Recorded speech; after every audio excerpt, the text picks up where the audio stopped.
అపోస్తుల కార్యములు 4వ అధ్యాయం 12వ వచనంలో, మరి ఎవని వలనను, అపదం చూడండి, రక్షణ కలగదు, ఈ నామముననే మనం రక్షణ పొందాలి. ఎవని వలనను రక్షణ కలగదు. ఎంత స్ట్రైట్ గా చెప్పేశాడు చూడండి, ఎంత డైరెక్ట్ గా మాట్లాడుతున్నాడు చూడు. ఎవని వలన రక్షణ కలగదు, యేసుక్రీస్తు వలన. పాప వీళ్ళకి ఎలా కనబడుతున్నాడు అంటే, ఆయన రక్షించుకోలేకపోయాడు, నిన్నే రక్షిస్తాడు అని వీళ్ళు మాట్లాడుతున్నారు అమాయకులు.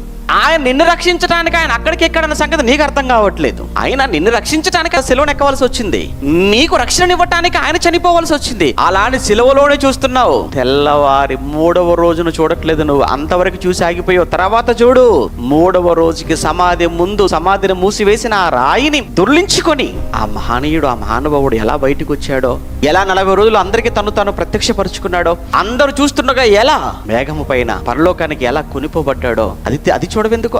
దాని గురించి మాట్లాడట్లేదు ఎందుకు? ఏదో ఒక నిస్సహాయుడుగా, ఒక అభాగ్యుడుగా, చేతకాని వాడుగా, బలహీనుడుగా ఆ సిలువలో కనబడుతున్నాడు అని అది చూపిస్తున్నావు తప్ప, ఆ తర్వాత ఎందుకయ్యా వదిలేసావు?